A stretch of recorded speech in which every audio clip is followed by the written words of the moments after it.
El plan de choque para el empleo de Castilla y León sale al auxilio de la hostelería, pero el sector continúa mirando al Gobierno de España. Reclama medidas de mayor calado como la prórroga de los ERTEs hasta el mes de mayo.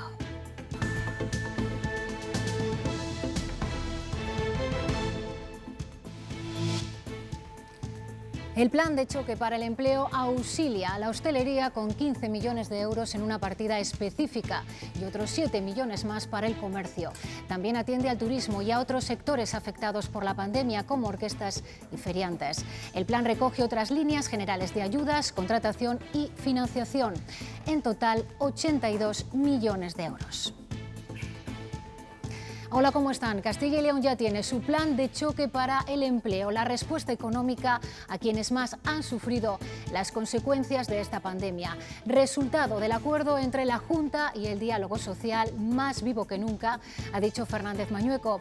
Asegura el presidente de la Junta que este es el acuerdo que necesita la comunidad. Rubén Hernández. El acuerdo que en estos momentos necesita Castilla y León, y todo un ejemplo, dice el presidente de la Junta, de lo que supone sumar esfuerzos con sindicatos y patronal. Los 82 millones de euros de este plan, defiende Fernández Mañueco, son en principio suficientes, pero no descarta que en el futuro se pueda ampliar. Estamos dando un golpe económico importante. Probablemente no sea suficiente. Tendremos que hacer un esfuerzo en el futuro. Iremos analizando y evaluando esta realidad.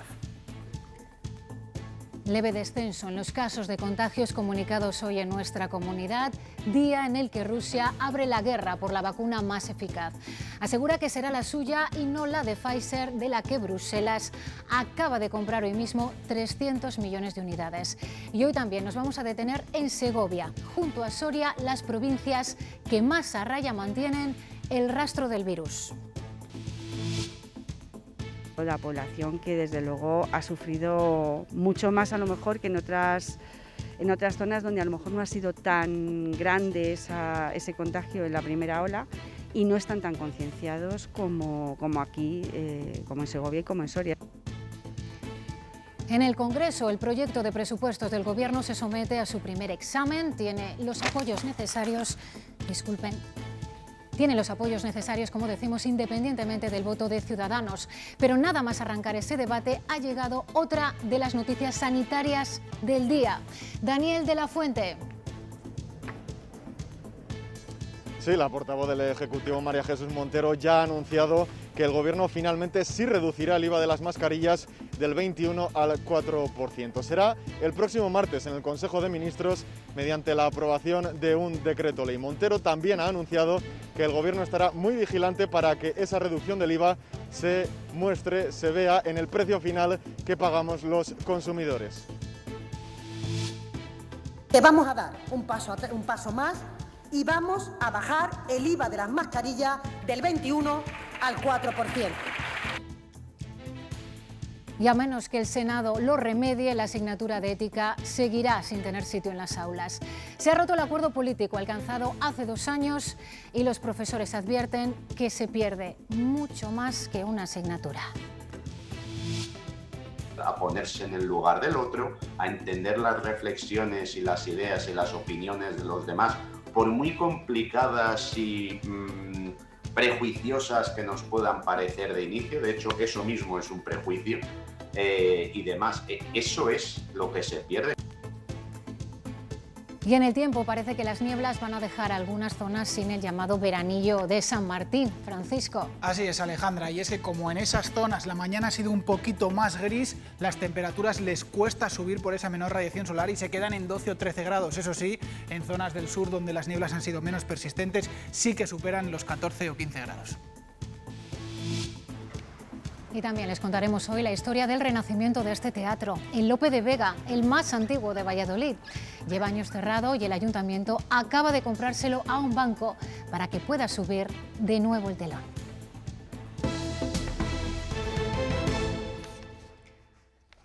Tercer acuerdo que Junta, patronal y sindicatos firman este año es el Plan de Choque para el Empleo. Recoge una batería de medidas para ayudar a los sectores más afectados por las restricciones. La reunión ha tenido que ser telemática, Pero el presidente de la Junta defiende que el diálogo social está más vivo que nunca, que este es el acuerdo que necesita nuestra comunidad y que se seguirán ampliando las líneas en un futuro. Sobre los retrasos en el cobro de las ayudas aprobadas en marzo, pide un voto de confianza para la consejera de Empleo.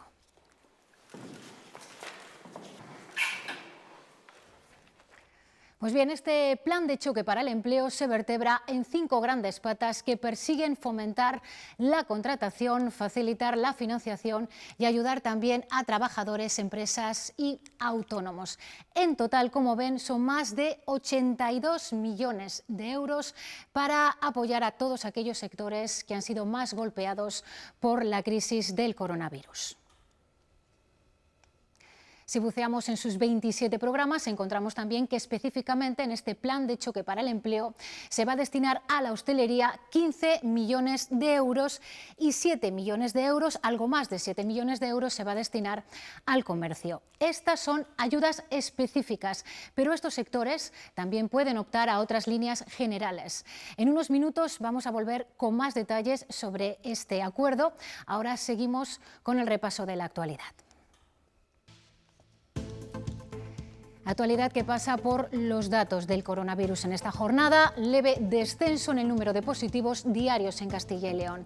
1.666 casos nuevos, con las provincias de Valladolid y León a la cabeza de esos contagios. También descienden los fallecidos en hospitales. 31 en las últimas 24 horas y 7 más en residencias.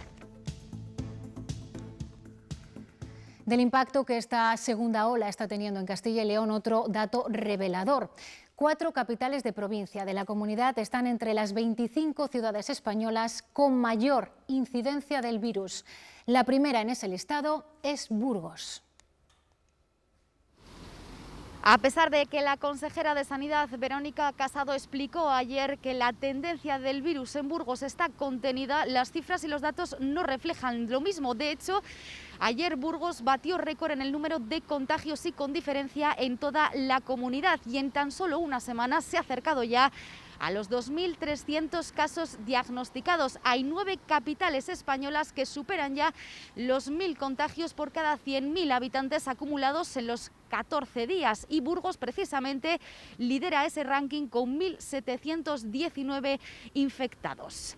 Le siguen en nuestra comunidad Salamanca y Valladolid. Tampoco el coronavirus está golpeando igual en esta segunda ola. Hay diferencias por territorios llamativos. Soria, una de las provincias más afectadas en primavera, ahora dentro de la gravedad, tiene mejores indicadores que el resto y ha sido la primera en rebajar su nivel de alerta de 4 a 3. En Soria, por ejemplo, es donde más a raya se mantiene el rastro del virus, la trazabilidad famosa. Lo mismo se ha conseguido en Segovia.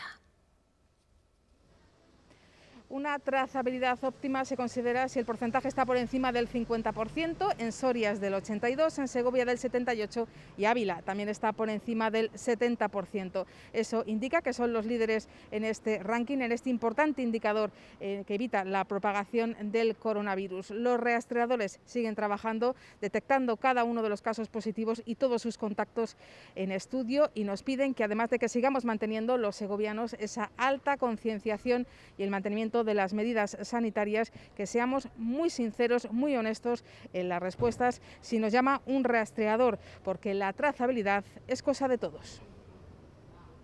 Es importantísimo que cada vez que un rastreador les hace preguntas a las personas que se han contagiado, quiénes son sus contactos, que sean totalmente sinceros y cuenten cuántos contactos han tenido en el periodo que se les ha preguntado, porque es la única manera que tenemos de hacer esa trazabilidad y poder encontrar a otros posibles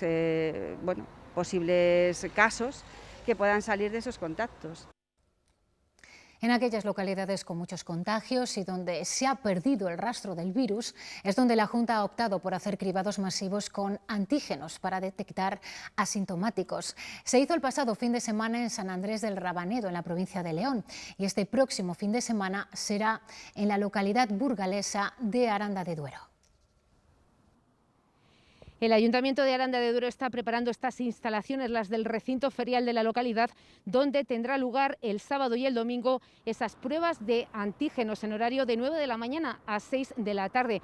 Habrá 14 equipos formados por enfermeros, auxiliares y administrativos. Se prevé que haya una prueba por minuto y que llegue aproximadamente a 13.500 habitantes de la localidad. El Ayuntamiento está preparando un bando para que los ciudadanos sepan en qué orden tienen que venir. Se pide la colaboración máxima para detectar asintomáticos. Ese es precisamente el objetivo de estos test de antígenos, que rápidamente se pueda saber que personas sin síntomas tienen la enfermedad. Los únicos requisitos es que no hayan tenido COVID en los últimos 3 meses, que no tengan síntomas, porque en caso de tener síntomas lo que deben hacer es quedarse en casa y llamar a su médico, y es abierto para la población en general empadronada en la localidad. Todos aquellos que piensen que han tenido alguna relación con el coronavirus, se presenten, por favor, porque si los detectamos y colaboran y son solidarios con el resto de la población, habremos resuelto el problema. Pues además de la presión que se vive en los hospitales, los sanitarios se las tienen que ver en ocasiones con la hostilidad de algunos usuarios. En el Hospital Río Carrión, en Palencia, se ha detenido a un hombre por agredir a un médico y a un vigilante de seguridad. Este hombre primero se enfrentó violentamente a uno de los médicos del hospital, que se vio obligado a pedir ayuda a seguridad. Cuando el vigilante llegó, el detenido le arrebató su propia porra y le golpeó con ella en la cabeza. Además, le propinó un mordisco en el costado cuando intentaba reducirlo. Al final fue necesaria la intervención de la policía, y todo porque, según y como marca la norma ahora mismo en tiempos de pandemia, no se le permitió acceder al interior de la consulta como acompañante de su pareja. El brote del centro penitenciario de Soria supera ya la veintena de positivos, una cifra que podría aumentar en los próximos días, ya que aún quedan por conocerse los resultados de las pruebas de 20 de sus trabajadores. La plantilla se muestra indignada, aseguran que la gestión del brote no está siendo la adecuada, ya que aún siguen estudiando un brote que se conoció hace 15 días. El día 29 es cuando se inició el primer caso de un funcionario y del maestro de taller, y es cuando se cerraron los talleres y se desinfectó por parte de los bomberos todo el taller. Pero claro, al resto de internos y de funcionarios se los dejó un poco en un segundo plano. Yo creo que debería de ser voluntario, pero bueno, ya está la responsabilidad de cada uno, el ponérsela o no. Es obligatorio, pues nos la pondremos, pero yo en principio no. Muy bien, yo creo que sí, muy bien. Y entonces nos la pondríamos, claro, lógicamente. Hombre, me parece normal, por la sanidad, porque todos tenemos que hacer las cosas en condiciones. Discrepo un poco, cada uno que haga lo que quiera. Yo no puedo obligar a nadie. Tenía que tener unas garantías bastante grandes para que te las pongas, porque como dice mi marido, no te vayan a meter otras cosas que no sean solo las adecuadas.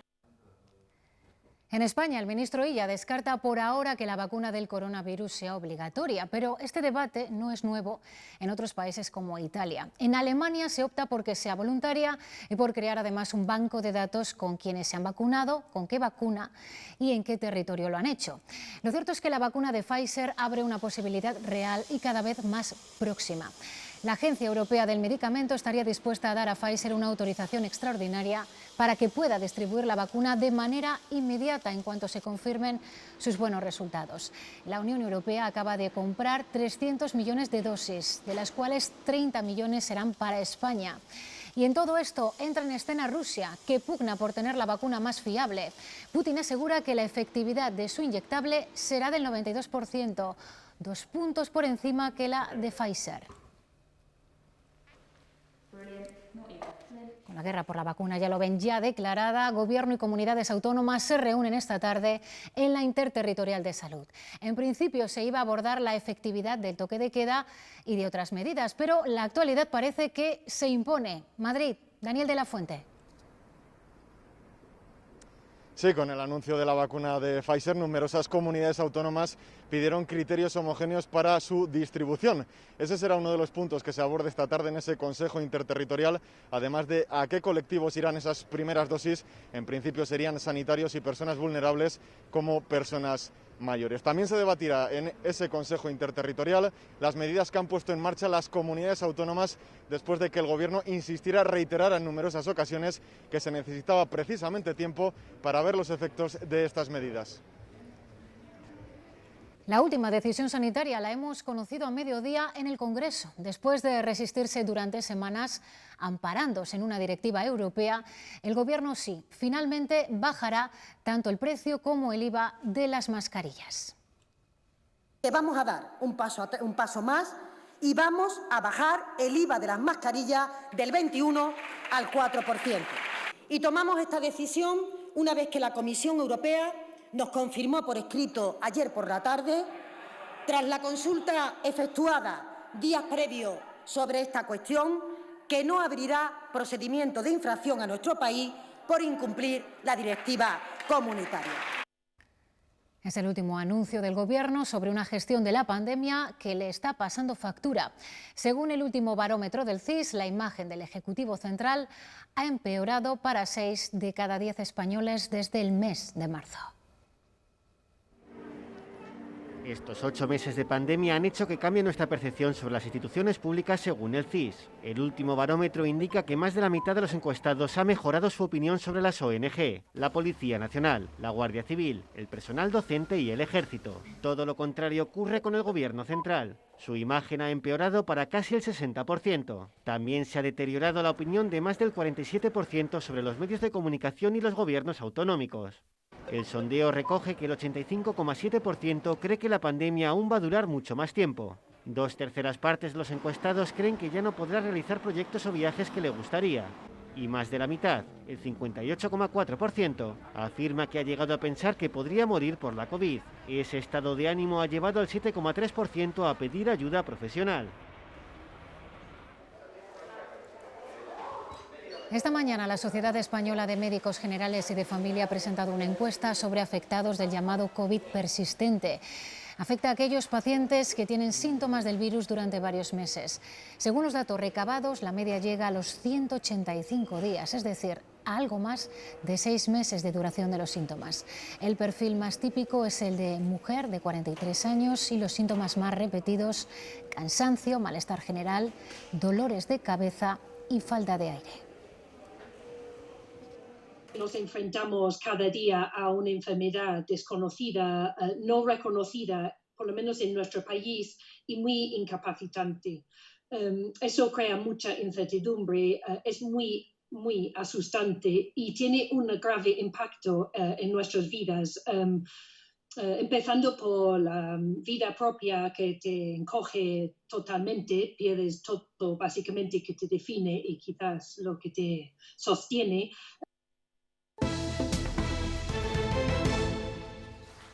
Lo anunciaba el presidente de la Junta hace una semana y esta mañana se ha firmado. Junta, patronal y sindicatos acuerdan un paquete de medidas, el tercero en este año, en ayudas y liquidez para autónomos, empresas y con protagonismo también para los sectores más afectados por la pandemia. Rubén Hernández, Presidencia. El presidente ha dicho que podría ampliarse en un futuro.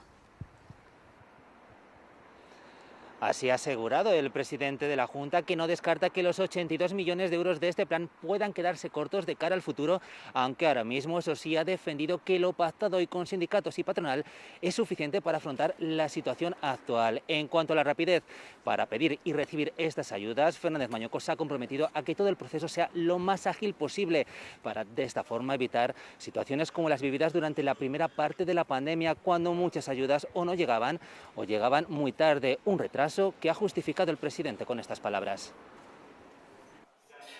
A veces la ansiedad de necesidad de sacarlo lo antes posible, a veces lo que ha hecho ha sido ralentizar el trabajo administrativo. Yo pido en estos momentos un poquito de confianza en la consejera. Este es el acuerdo que necesita Castilla y León. Este es el acuerdo que necesita la sociedad de nuestra tierra. Probablemente no sea suficiente. Tendremos que hacer un esfuerzo en el futuro.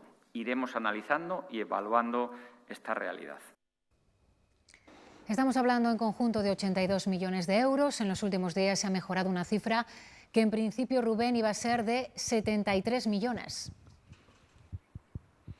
Sí, son casi 10 millones de euros más que los planteados inicialmente y acordados casi a última hora en unas negociaciones que se han mantenido, que han sido difíciles, que han sido complejas y que hasta el último momento no se han cerrado. De esos 82 millones de euros de este plan, la hostelería se lleva gran parte, se lleva 15 millones de euros, aunque también hay medidas para aquellos desempleados en situación más vulnerable y también para complementos para los trabajadores afectados por los expedientes de regulación temporal de empleo.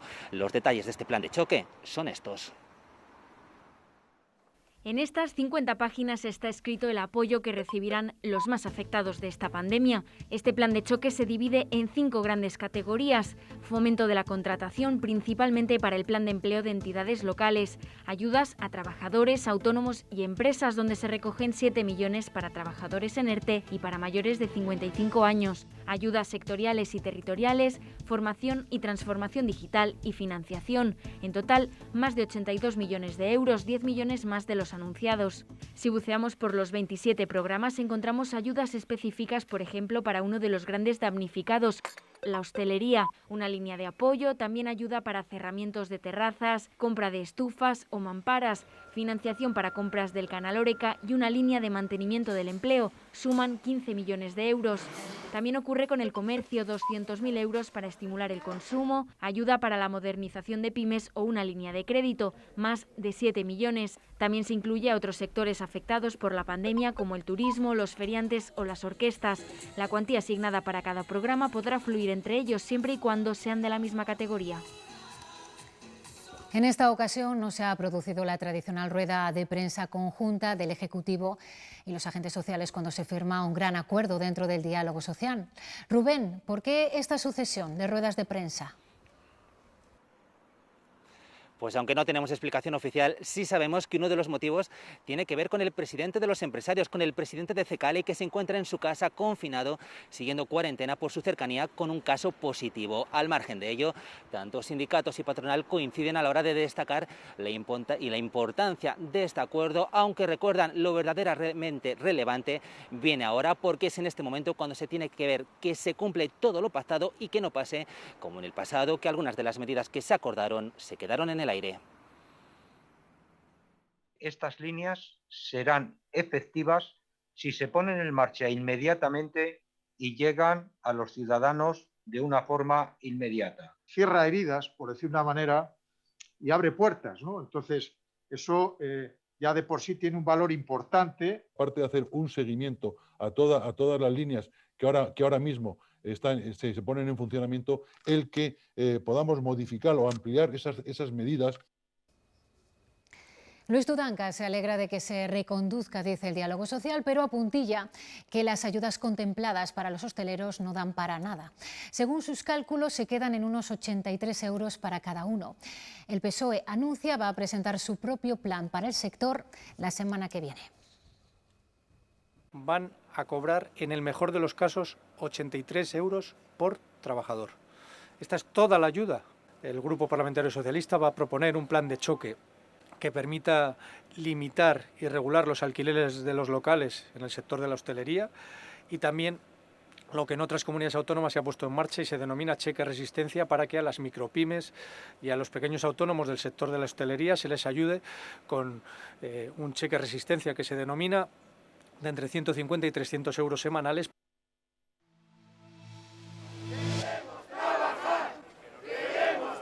Pese a las medidas que llegan hoy, esta mañana hemos vuelto a ver a los empresarios y trabajadores del sector del ocio y la hostelería movilizarse. Su situación es límite y reclaman, en este caso al Gobierno de España, el pago y la extensión de los ERTEs hasta el 9 de mayo, durante todo el tiempo que dure la prórroga del estado de alarma.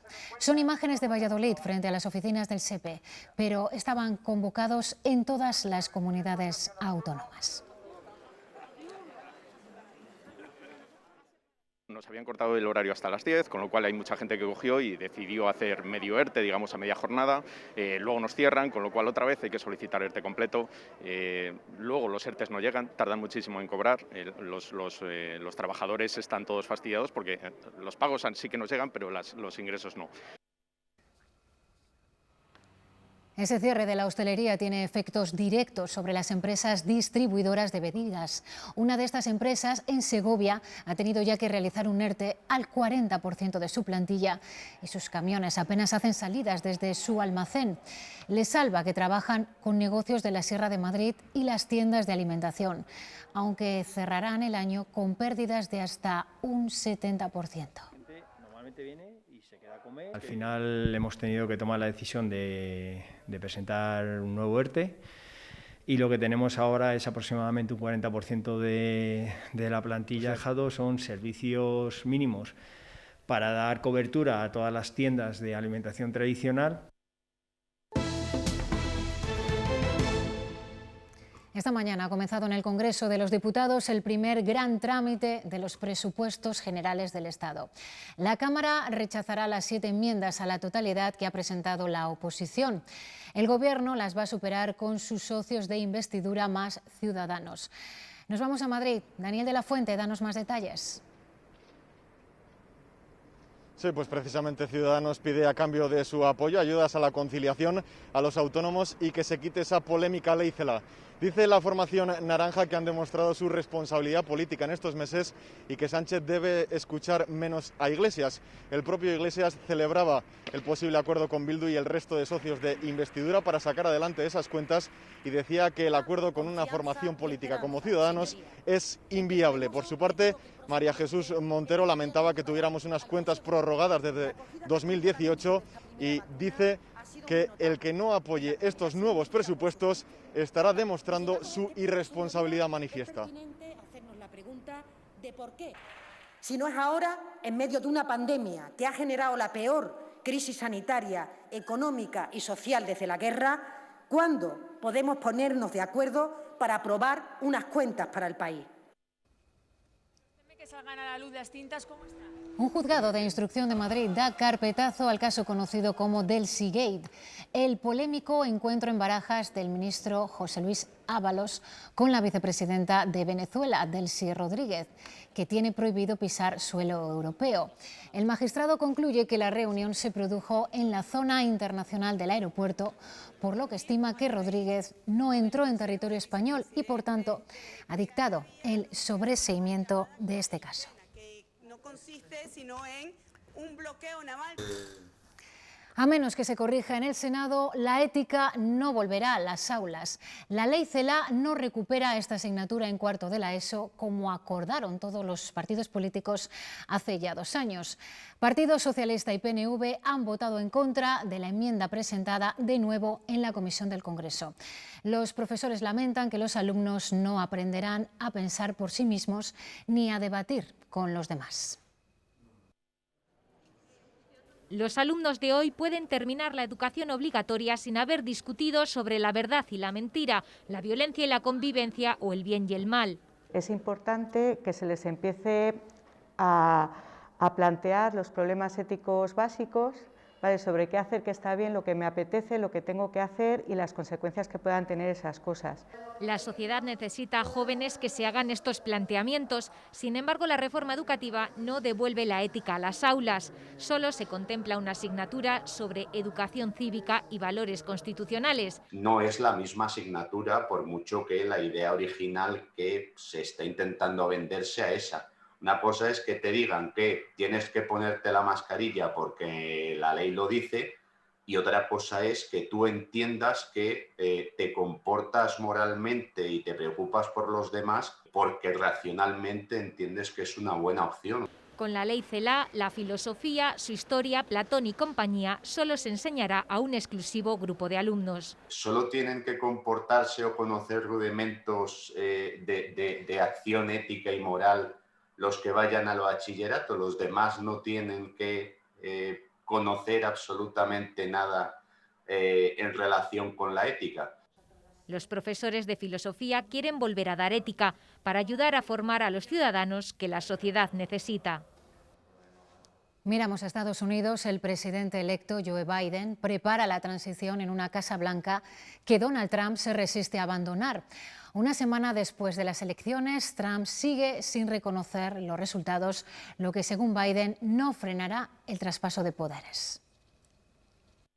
I just think it's an embarrassment. Will not help the president's legacy. We are already beginning the transition. We're well underway, and nothing's going to stop that. La Embajada de Estados Unidos pondrá en marcha en nuestra comunidad un programa piloto de becas para estudiar en el país norteamericano. Oferta 75 becas para alumnos de FP de grado medio o superior en informática y comunicación, para potenciar su nivel de inglés. El plazo de matrícula estará abierto hasta el 15 de noviembre.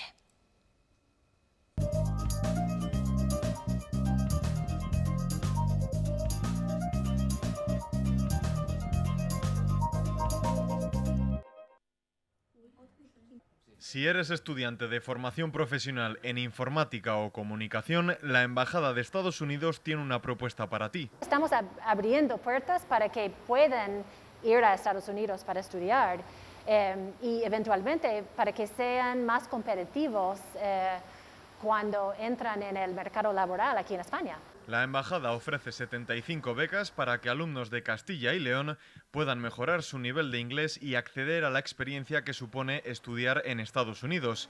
Los estudiantes seleccionados mediante un examen previo se dividirán por grupos. Grupos de acuerdo con el nivel de inglés que tienen y van a ofrecerles durante un periodo de 2 años 3 horas semanales de clases virtuales en inglés.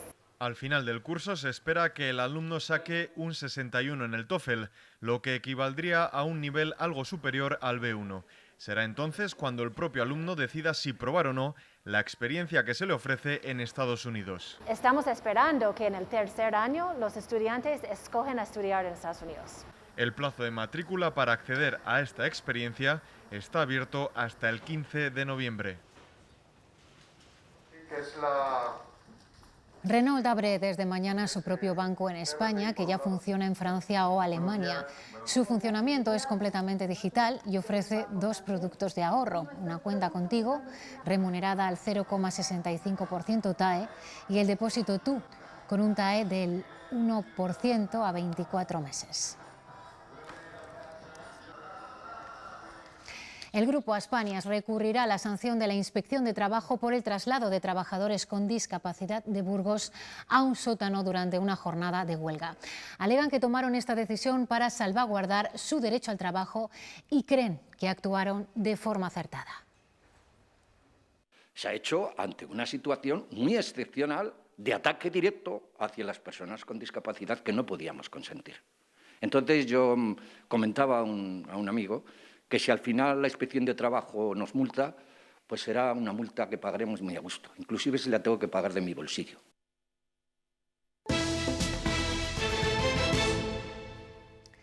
La reapertura del emblemático Teatro Lope de Vega en Valladolid está más cerca. Hoy el Ayuntamiento de esa ciudad ha llegado a un acuerdo con Unicaja, su actual propietario, así que Lope de Vega ya es propiedad municipal. Este acuerdo ha sido una permuta de terreno por valor de casi 2 millones de euros. El Lope de Vega se enfrentará ahora a un proceso de rehabilitación que lo convertirá en el 6º teatro abierto al público en Valladolid. Esta puesta a punto se va a realizar con escuelas taller. El Ayuntamiento vallisoletano ha calificado la jornada de hoy como histórica. Este es un teatro que lleva mucho tiempo abandonado en un espacio central de la ciudad con un valor patrimonial muy importante y que hoy se da el primer paso para su recuperación, para su rehabilitación y para su puesta de nuevo en funcionamiento y en valor para la ciudad de Valladolid. De plata de primera ley y destinada a recaudar fondos para la lucha contra el COVID. Así es la edición acuñada por la Casa de la Moneda en homenaje a ellos, a los héroes del coronavirus.